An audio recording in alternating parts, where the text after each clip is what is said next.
Assalamualaikum warahmatullahi wabarakatuh. Salam budaya, salam rahayu, salam waras. Sedulurku sekalian, selamat bertemu kembali dengan saya Kang Jenggo di channel Tonatan TV. Kali ini kita akan kembali membedah atau sinau bersama tentang diri kita. Nah, tapi sebelumnya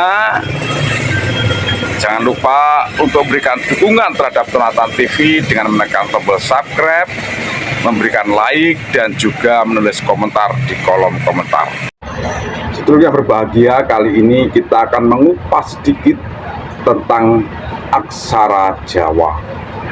Kita ngaji aksara Jawa yang nanti kita dunungkan kepada diri kita. Ini makna filosofinya, kita dunungkan kembali kepada diri kita, baik itu secara jasmani maupun rohani. Nah, tinggal panjenengan sendiri nanti bagaimana mengoleh-ngolehi dari kupasan ini nanti.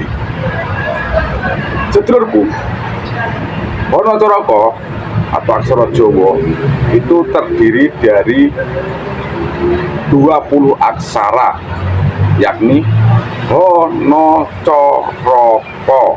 Ini 5 huruf di larik yang pertama. Jadi aksara Jawa itu ada 5 huruf di setiap lariknya dan terdiri dari 4 huruf atau 4 aksara, gitu. 4 aksara. Jadi larik pertama itu Hono, Co, Ro, Ko.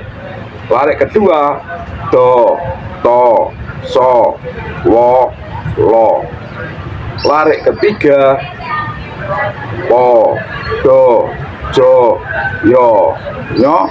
Sedangkan larik keempat adalah Mo, Go, Bo, To, Ngo. Nah, tentang bagaimana sejarah asal-usul aksara Jawa nanti kita kupas juga. Sedulurku yang berbahagia, aksara Jawa ditulis dari 20 huruf, ya. Di masing-masing larik ada 5 aksara atau 5 huruf. Nah, sedulurku, cara kepenulisan aksara Jawa itu adalah gandul garis. Jadi tidak numpang garis, tetapi gandul pada garis. Nah, di 5 huruf ini mengamaknakan kepada kita bahwasanya kita, ya, 5 huruf itu kita memiliki alat 5 pada jasmani kita yang kemudian kita sebut sebagai ponco indro.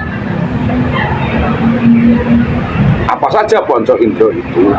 Ponco indro itu meliputi, ya, ponco indro itu meliputi indra paningal atau penglihat, pencium atau hidung, perasa atau lidah, ya, peraba atau kulit, sedang selanjutnya adalah pendengar atau telinga.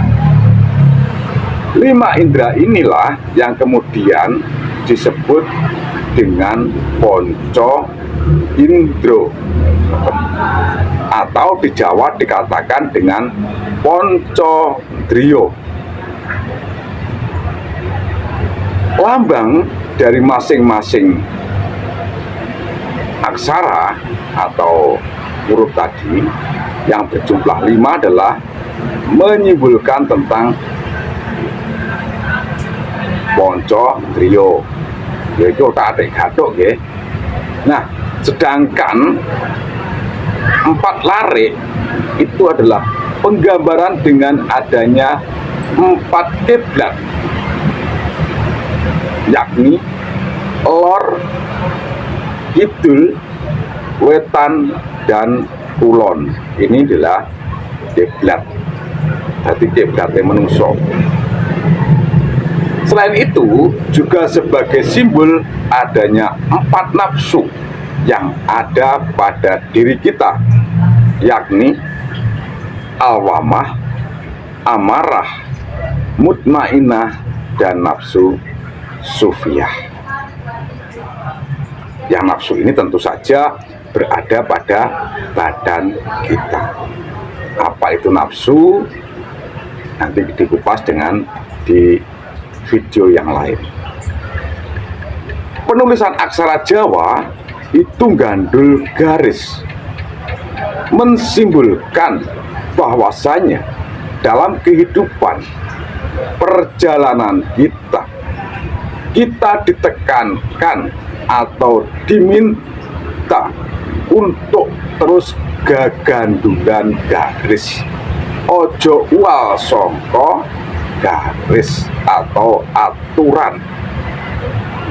Jadi kalau sudah ada aturan, ya kita goceki bareng-bareng. Kiwa tengen yang goceki, jadi jenenge gandul, berada di bawah garis. Jadi perjalanan kita dari kecil hingga saat ini tidak akan lepas dari garis kodrat. Jadi kita ini berada pada bawah pestining pangeran. Jadi nyapo wae tumindak piye wae ora uwal saka garis sing Gusti. Ngoten.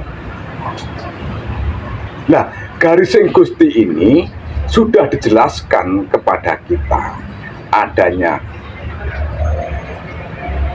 baik dan buruk, dan kita tetap menerima dengan sabar, tabah, tawakal, dan rimo. Jadi inilah yang harus kita lakukan. Ya kuwi lho garise. Lah garise kayak kuwi kudu ngene, aja ngampek ngene kedadiane. Ngoten.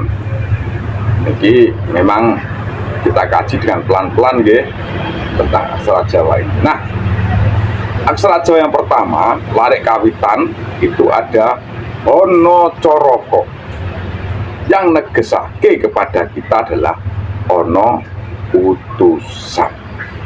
Ada utusan. Lah ditulis di dalam cerita kisah-kisah legenda itu ada utusan Duro dan Sembodo. Duro iku wong kang seneng goroh, Sembodo kuwi wong kang temen.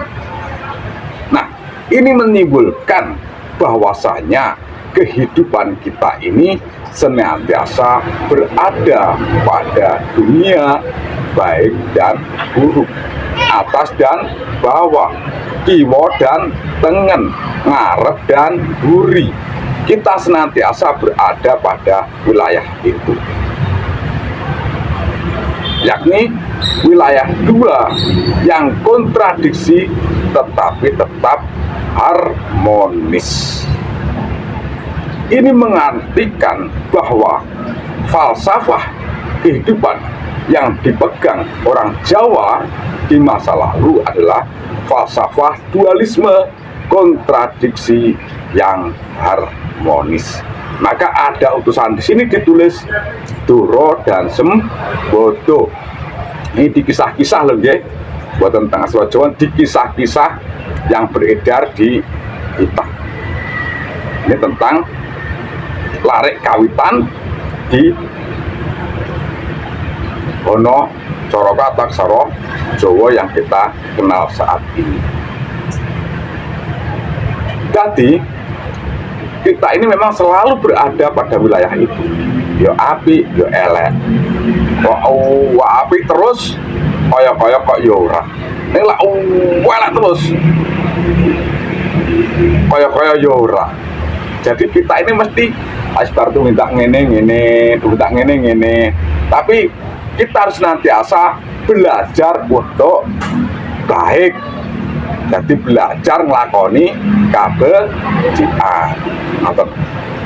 Sedulur yang berbahagia, karena unsur dualisme ini kalau dalam falsafah Jawa ya, dualisme dua ini juga berasal dari tunggal.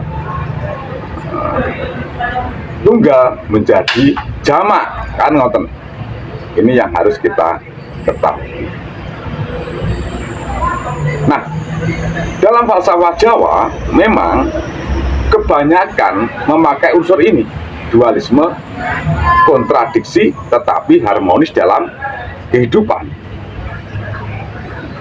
Nah, atas dan bawah, kanan dan kiri, ini akan mampu melebur menjadi satu. Karena tadi dua itu berasal dari tunggal, sehingga dua pun bisa menjadi satu. Nah, cara penyatuan inilah yang kemudian ada berbagai macam cara.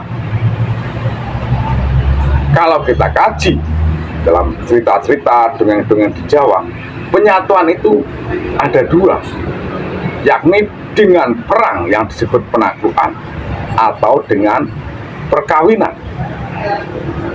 Di Jawa kebanyakan juga penyatuan ini dilaksanakan juga dengan perkawinan antara atas dan bawah, sehingga munculnya kisah-kisah dongeng-dongeng seperti ini seperti kados dene dongenge Nawang Wulan kali Joko Tarub.